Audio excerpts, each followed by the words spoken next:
ಲೇರುದ್ರ ಇಷ್ಟು ಅವಸರವಾಗಿ ಎಲ್ಲಿಗೋ ಹೋಗ್ತಾ ಇದೀಯಾ? ಒಂದು ಹೆಜ್ಜೆ ಮುಂದಿಟ್ಟರೆ ಈ ರುದ್ರ ಮೇಲೆ ಆಣೆ ಇದೆ ನಿನಗೆ. ನೀವು ಮದುವೆಗೆ ಬರುವ ಮಾನವರಲ್ಲ, ಮಾನವರನ್ನ ಹಿಂಸಿಸುವ ಗೋಮುಖ ವ್ಯಾಘ್ರ ನೀವು. ಏನಾಗಿದೆ ಇವತ್ತಿಗೆ? ಮದುವೆ ಬನ್ನಿ ಅಂತ ಹೇಳ್ಬಿಟ್ಟು ಬಾಯಿ ಬಂದಾಗ ಮಾತಾಡ್ತಾ ಇದೀಯಾ? ನಾವು ಬಂದ ತಕ್ಷಣ ನಮ್ಮನ್ನ ಪ್ರೀತಿಯಿಂದ ಬರಮಾಡ್ಕೊಳ್ತೀಯ ಅಂತೇಳಿ ನಾವು ತಿಳ್ಕೊಂಡಿದ್ರೆ ಮಳೆ ಬಂದಂತೆ ಮಾತನಾಡ್ತಾ ಇದೆಯಲ್ಲೋ. ಎಚ್ಚರ ಹೇಳುವವರ ಮನೆಯಲ್ಲಿ ಹುಚ್ಚರಾಗಿ ದುಡ್ತಲ್ಲ, ಕಿಚ್ಚುತ್ತಾಳೆ ಹುಚ್ಚ ಹುಚ್ಚರಾಗಿದ್ದೀನಿ. ಏನಾಗಿದೆ ಇವತ್ತು? ನಾವ್ ಯಾವತ್ತು ದಾರಿನ ಕಂಡಾಗ ಕೈ ಮುಗಿದು ನಮಸ್ಕರಿಸಿ ಇವತ್ತು ಗೌರವ ಕೊಡ್ತಾ ಇದ್ದೇವೆ. ಇನ್ನೇಗೆ ಈ ರೀತಿ ಹೋಗ್ತಾ ಇದೀಯಾ? ಅದು ಹೋಗ್ಲಿ, ಇಂದು ನಿನ್ನ ಮಗಳ ಮದುವೆ ಅಲ್ವೇ? ಮದುವೆ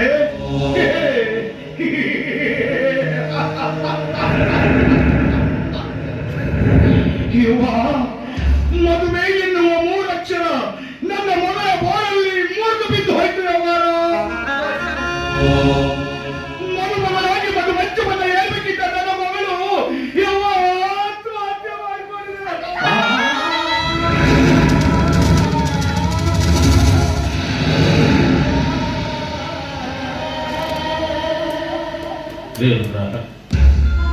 ಏನಾಯ್ತು ನಿನ್ನ ಮಗಳಿಗೆ? ಯಾವ ಅಪಮಾನಕ್ಕಾಗಿ, ಯಾವ ಅಪರಾಧಕ್ಕಾಗಿ ನಿನ್ನ ಮಗಳು ಆತ್ಮಹತ್ಯೆ ಮಾಡ್ಕೊಂಡಿದ್ದಾಳು? ಅಪಮಾನ ಅವಮಾನ ಮಾಡ್ಕೊಳ್ಳೋರಲ್ಲ ಇರು ಧರ ಮಗಳು. ಅಪಮಾನ ಅವಮಾನ ಮಾಡಿ ಅತ್ಯಾಚಾರ ಮಾಡಿಬಿಟ್ಟ.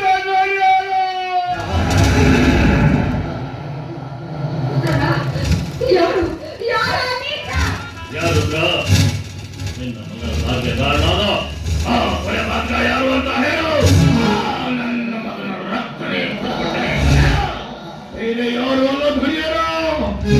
ಸುತ್ತ 40 ಹಳ್ಳಿಗೆ ನ್ಯಾಯ ಹೇಳುವ ನ್ಯಾಯಾಧೀಶರ ಏಕೈಕ ಪುತ್ರ ಮಹಂತೇಜ ಧುರಿಯರ.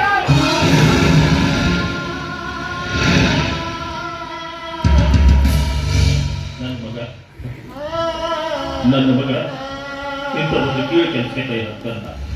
ಸಾಧ್ಯವಿಲ್ಲ, ಸಾಧ್ಯವಿಲ್ಲ. ನನ್ನ ಮಗ ಇಂಥ ತಪ್ಪನ್ನ ಮಾಡೋದಿಲ್ಲ. ಹಾಗಾಗಿ ನಮ್ಮ ಮಗ ಎಂತವನು ಅಂತ ನೀನು ಅವನಿಗೆ ತಿಳಿಸಿ ಹೇಳಬೇಕು.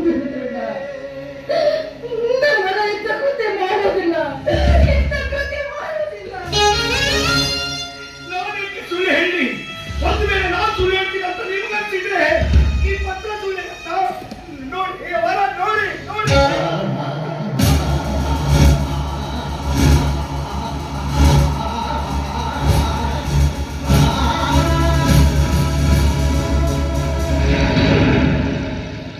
ಮಗ ಮಾತೇಶ,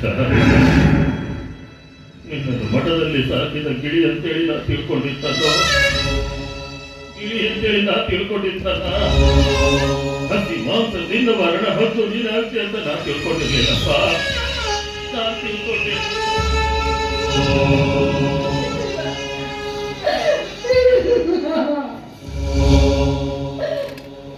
ನನ್ನ ಮಗ ಈ ರೀತಿ ಮೋಸ ಮಾಡ್ತಾನಂತ ನಾನು ಕನಸು ಮಾಡಿಸ್ತಾನೆ ಅನ್ಕೊಂಡಿರ್ಲಿಲ್ಲ. ನಾನು ತಿಳ್ಕೊಂಡಿರ್ಲಿಲ್ಲ. ಶ್ರೀಮಂತರ ಮನೆಯ ಮುಂದೆ ಹುತ್ತೊಂದು ಬೆಳೆದಿದೆ. ಆ ಹುತ್ತದಲ್ಲಿ ಮಿಡಿನಾಗರವೊಂದು ಅವಿತು ಕುಳಿತಿದೆ. ಅದೇ ಮಿಡಿನಾಗರ ಯಜಮಾನನ ಮನೆಯ ಕಸ ಹೊಡೆಯುವ ಆಡಿನ ಎದೆಗೆ ಅಂತ ನನಗೂ ಗೊತ್ತಿರ್ರಿ. ಅವರ ನಿಮಗೂ ಗೊತ್ತಿಲ್ಲ. ನಿಮ್ಮನ್ನ ಸುತ್ತ 40 ಹಳ್ಳಿಗೆ ನ್ಯಾಯ ಹೇಳುವ ನ್ಯಾಯಾಧೀಶರು ಅಂತ ಕರಿಬೇಕು. ನಂಬಿದವರ ಕುತ್ತಿಗೆ ಕತ್ತರಿಸುವ ನಾಯಿಗಳು ಅಂತ ಕರಿಬೇಕು.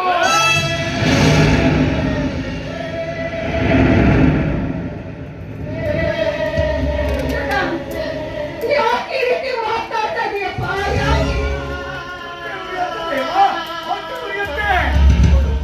ನಿಮ್ಮ ಮನೆಯಲ್ಲೊಂದು ಹೆಣ್ಣುಟ್ಟಿ ಆ ಹೆಣ್ಣಿಗೆ ಇದೇ ರೀತಿ ಪರಿಸ್ಥಿತಿ ಬಂದಿದ್ರೆ ನೀವೇನ್ರಿ ಮಾಡ್ತಾ ಇದ್ದೀರಿ? ನೀವೇನ್ ಮಾಡ್ತಾ ಇದ್ದೀರಾ? ಈ ಮದುವೆಯಾಗಿ ಮದುವೆಯಾಗಿ 3 ವರ್ಷ ಕಂಡ್ರು ಮಕ್ಕಳಾಗಿಲ್ಲ ಎನ್ನುವ ಒಂದೇ ಒಂದು ಕಾರಣಕ್ಕೆ ಊರಲ್ಲಿರುವ ದೇವರುಗಳಿಗೆಲ್ಲ ಹರಕೆ ಹೊತ್ತೆ ನಿಮ್ಮ ಮಗ ಹಾಲುಣಿಸಿದವನಿಗೆ ವಿಷವನ್ನೇ ಉಳಿಸಿಬಿಟ್ಟ. ರಾಜ್, ನಾನು ಏಕವಚನದಲ್ಲಿ ಕರೆದ್ರೆ ನಿಮಗೆ ಅವಮಾನ ಆಗತ್ತೆ ಅಲ್ಲ? ಅವಮಾನ ಆಗತ್ತೆ.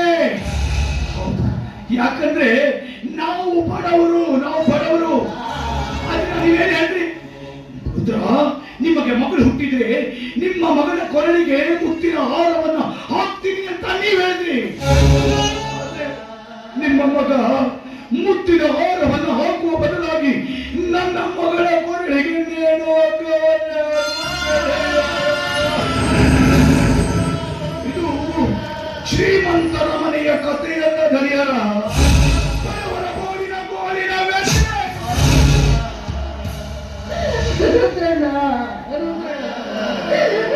ಕೈ ಮುಗಿತೀರಪ್ಪ,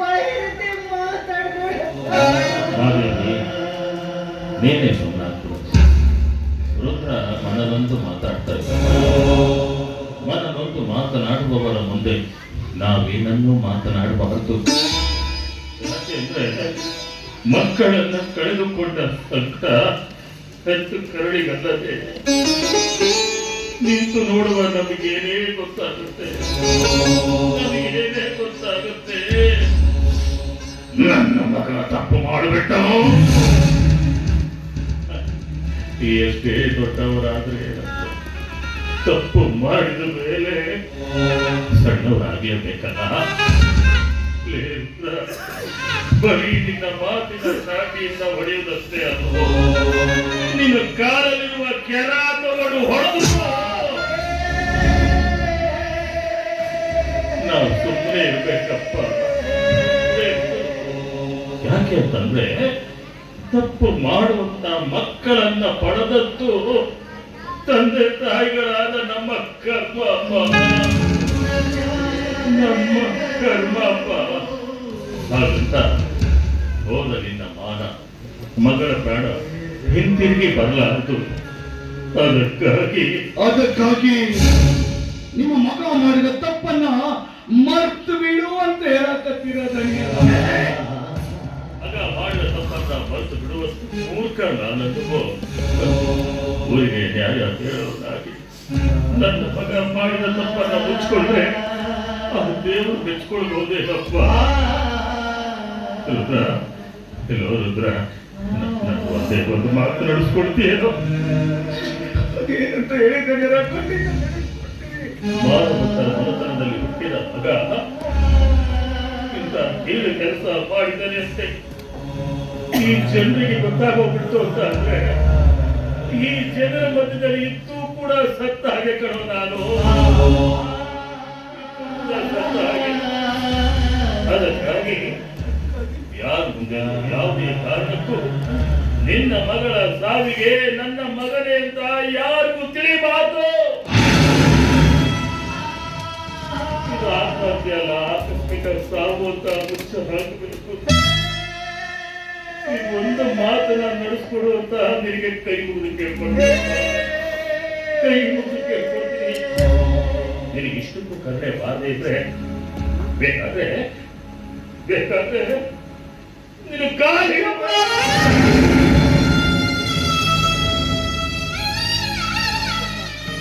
ಏನ್ ಹೇಳಕತ್ತೀರಿ ಅಪ್ಪ ನೀವು? ಏನ್ ಹೇಳಕತ್ತೀರಿ? ಅಳಬೇಕು ರುದ್ರ, ನೀ ಅಳಬೇಕು. ಆದ್ರ ಕಣ್ಣೀರು ಬರದ ಹಾಗೆ ಅಳು ರುದ್ರ ಅಂತ ಹೇಳಕತ್ತೀರಲ್ಲ.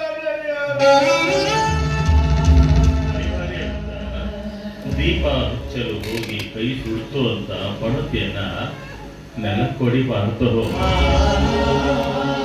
ಕತ್ತಲಿನ ಹಿಂದೆ ಬೆಳಕು ಕಾಣುವ ಪ್ರಯತ್ನ ಮಾಡಬೇಕಲ್ಲ.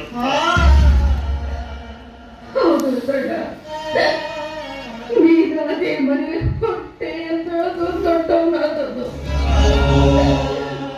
ನಿನ್ನ ಕೈ ಮುಗಿದು ಬೇಡ್ಕೊಳ್ತೀನಪ್ಪ, ಇದು ಒಂದೇ ಒಂದು ಮಾತಾಡಿಸ್ಕೊಡುತ್ತೆ. ರುದ್ರ ನಮ್ಮ ಮನತನದ ಮೇಲೆ ಇಟ್ಟ ಅಭಿಮಾನವನ್ನ ನಿನ್ನ ಮಗ ಮೋಹಂತೇಶ ಇಡ್ಲಿಲ್ವನೇ? ರುದ್ರ, ಆದಷ್ಟು ಬೇಗ ನಿನ್ನ ಮಗಳ ಕಾರ್ಯನ ಮಾಡಿ ಮುಗಿಸ್ಬಿಡು. ಮದುವೆಗೆ ಬಂದಿರೋ ಎಲ್ಲ ಜನರಿಗೂ ಹೇಳಿ ಕಳಿಸೋ ಜವಾಬ್ದಾರಿ ನನಗೆ ಸೇರಿದ್ದು. ನೇಮಿಧನ್ರಾಜ್, ನಿಮ್ಮನೆ ಅನ್ನದ ಋಣದಿಂದ ತಪ್ಪಿಗಾಗಿ ನಿಮ್ಮ ಮತ್ತಾಗೆ ನಾನು ಒಪ್ಪಿಗೆ ಕೊಟ್ಟಿದ್ದೀನಿ. ಆದರೆ ತಪ್ಪು ಮಾಡಿದ ನಿಮ್ಮ ಮಗನಿಗೆ ಶಿಕ್ಷೆ. ಮಾನವಂತರ ಮನುತನದಲ್ಲಿ ಹುಟ್ಟಿದವನು ಕಣ, ಮಾನವಂತರ ಮನುತನದಲ್ಲಿ ಹುಟ್ಟಿದವನು ಕಣ. ಕಾದು ನೋಡು. ನೋಡಿ, ನೀವು ಆವೇಶದಲ್ಲಿ ಏನೇನೋ ನಿರ್ಧಾರ ತೆಗೆದುಕೊಳ್ಬೇಡಿ. ನೋಡಿ, ನನ್ನ ಮಾತೇಶನ್ಗೆ ಬೇರೆ ಎಲ್ಲರೂ ದೂರ ಕಳಿಸ್ಬೇಡ. ಅದಕ್ಕೆ